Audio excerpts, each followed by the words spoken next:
Hello everyone, হরে কৃষ্ণ, রাধে রাধে। শুভ সকাল। কেমন আছো তোমরা সবাই? আশা করছি সবাই খুব ভালো আছো। আমিও খুব ভালো আছি তোমাদের ভালোবাসায়। আবারও চলে আসলাম একটা নতুন ভিডিও নিয়ে। আজকে হচ্ছে নীল পুজো, নীলের উপবাস আজকে।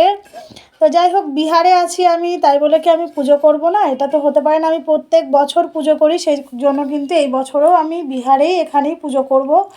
আর আমার ঘরে আছে একটা ছোট্ট শিবলিঙ্গ, আমি সেখানেই জলটা ঢালবো।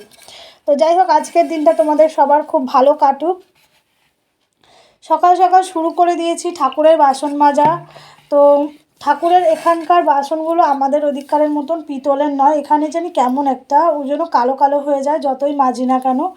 তো এই দেখো, সকাল সকাল আমি গিয়ে আকন্দ ফুল তুলে নিয়ে এসেছি। আর আমাদের ওইখানে হলে আকন্দ গাছে হয়তো আজকের দিনে কোনো ফুলই থাকতো না, আর এখানে গাছ ভর্তি ভর্তি ফুল। তো আমি অনেকগুলোই ফুল তুলে নিয়ে এসেছি। আমার যেহেতু শিবলিঙ্গটা অনেকটাই ছোট, সেই জন্য কিন্তু আমি অল্প করে ফুল নিয়ে এসেছি। আর এই দেখো, ছোট্ট ছোট্ট করে দুটো মালাও গেঁথে নিয়েছি আমি। আর ওইদিকে নীলকণ্ঠ, না ওগুলোকে কী জানি বলে, নীলকণ্ঠ নয়, ভুলে গেছি আমি, কলকে ফুল বলে, মনে পড়েছে, কলকে ফুল। আর আমাদের গাছের নয়নতারা ফুলও তুলে নিয়েছি। আর এদিকে ঘর দুয়ার আমি সকালবেলায় মুছে টুছে পরিষ্কার করে নিয়েছি। আর দেখো, সকাল সকাল আমি আমার গোপুসোনাকে দেখিয়ে দিলাম, গোপুসোনাকেও স্নান করাবো। আর এদিকে আমার বরমশাই নিয়ে চলে এসেছে দুধ। যেহেতু এখানে গরুর দুধ আমি কোথাও পাইনি, কারণ এখানে আমি কাউকে চিনি না, কার বাড়িতে গিয়ে দুধ নিয়ে আসবো। তো তার জন্য আমার বরকে বলেছি প্যাকেট দুধ নিয়ে আসতে, সে তাই নিয়ে এসেছে। আর ফল নিয়ে এসেছে অনেক। আর এদিকে আমার ঠাকুরের সিংহাসনটা একটুখানি, এত ফল দিয়ে কী করব, তাই 5 রকমের ফল নিয়ে নিলাম অল্প অল্প করে। আর এটা হচ্ছে গঙ্গার জল। আমি আমার বাপের বাড়িতে গেছিলাম যখন, তখন শান্তিপুর থেকে এই জলটা আমি বোতলে নিয়ে এসেছি। গঙ্গার জল এমনই একটা জল, তুমি যত বছরই রাখো না কেন বোতলের মধ্যে, না পোকা হবে, না কোনো নোংরা হবে, কিচ্ছু হবে না। অন্য কোনো জল রাখলে পরে কিন্তু সেটা নোংরা হয়ে যাওয়ার সম্ভাবনা বা পোকা হয়ে যাওয়ার সম্ভাবনা থাকে, গঙ্গা জলে কিন্তু সেটা হয় না। এদিকে আমি দুধের প্যাকেট থেকে ঘটিতে দুধ নিয়ে, আর এদিকে ফল টল সব কিছু বানিয়ে নিয়েছি। গোপুসোনাকে স্নান করানো হয়ে গেছে। দেখো, আমি আমার হর হর মহাদেবকে এবার মালা পরাচ্ছি। জল দেব যেহেতু মাথায়, তার আগে মালাটা পরিয়ে নিই, তারপরে জল দেব। আর গোপুসোনাকেও আজকে স্নান করিয়ে তারপরেই কিন্তু বসেছি। গোপুসোনাকে আমি স্নান রোজই করাই, তো আজকেও করিয়েছি স্নান। আমি আমার মহাদেবকে আজকে পুজো দেবো বলে কি আমার গোপুসোনা বাদ পড়বে? আমার গোপুসোনাকেও কিন্তু আমি আগে রেডি করে নিয়েছি।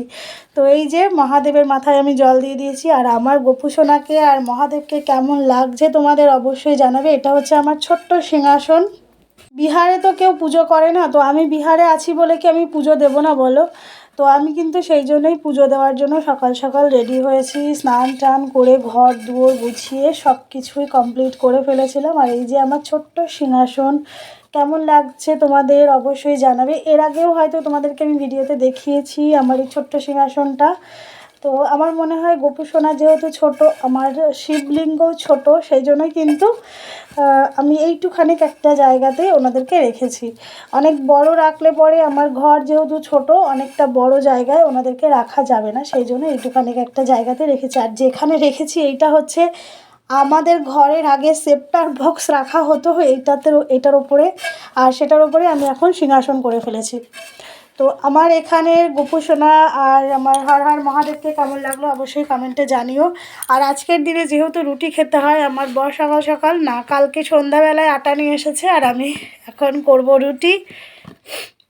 রুটি করব আর সারাদিন রুটি খাবো। তো তোমাদের কাদের কাদের এই নিয়মটা আছে অবশ্যই জানিও।